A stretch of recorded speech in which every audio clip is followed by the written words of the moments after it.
नमस्कार दोस्तों। आज जो मैं कहानी सुनाने जा रही हूँ उसका नाम है मोहजाल।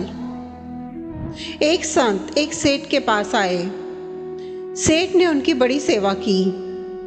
उनकी सेवा से प्रसन्न होकर संत ने कहा, अगर आप चाहें तो आपको भगवान से मिलवा दूं। सेठ ने कहा, महाराज, मैं भगवान से मिलना तो चाहता हूँ, पर अभी मेरा बेटा छोटा है। वह कुछ बड़ा हो जाए तब मैं चलूंगा। बहुत समय के बाद संत फिर आए। बोले, अब तो आपका बेटा बड़ा हो गया है, अब चलें। सेठ बोला, महाराज, उसकी सगाई हो गई है। उसका विवाह हो जाता, घर में बहू आ जाती, तब मैं चल पड़ता। संत 3 साल बाद फिर आए। बहू आंगन में घूम रही थी। संत बोले, सेठ जी, अब चलें? सेठ बोले, महाराज, मेरी बहू को बालक होने वाला है।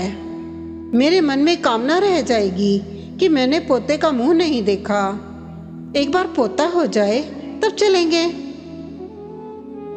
संत पुनः आए। तब तक सेठ की मृत्यु हो चुकी थी।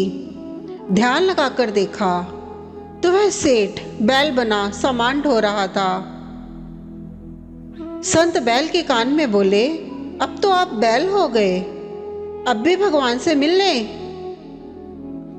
सेठ बोले, मैं इस दुकान का बहुत काम कर देता हूँ। मैं नहीं रहूँगा तो मेरा लड़का कोई और बैल रखेगा। वह खाएगा ज़्यादा और काम कम करेगा, इससे नुकसान हो जाएगा।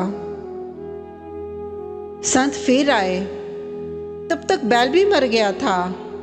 देखा कि वह अब दरवाजे पर कुत्ता बनकर बैठा है। संत ने कुत्ते से कहा, अब तो आप कुत्ता हो गए, अब तो भगवान से मिलने चलो। कुत्ता बोला, महाराज, आप देखते नहीं कि मेरी बहू कितना सोना पहनती है। अगर कोई चोर आया तो मैं भौंक कर भगा दूंगा। मेरे बिना इनकी रक्षा कौन करेगा?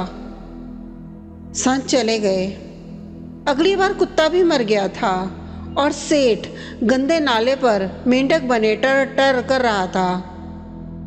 संत को बड़ी दया आई। बोले, सेठ जी, अब तो आपकी दुर्गति हो गई, और कितना गिरोगे, अब भी चल पड़ो।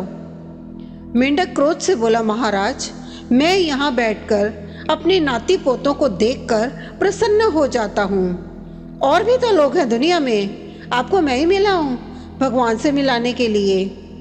जाओ महाराज, किसी और को ले जाओ, मुझे माफ करो। दोस्तों, संत कृपालु हैं, बार बार प्रयास करते हैं, पर उस सेठ की तरह दुनिया वाले भगवान से मिलने की बात तो बहुत करते हैं, पर मिलना नहीं चाहते। अगर ये कहानी आपको पसंद आई हो तो कृपया इसे लाइक कीजिए, शेयर कीजिए और सब्सक्राइब जरूर कीजिए। नमस्कार।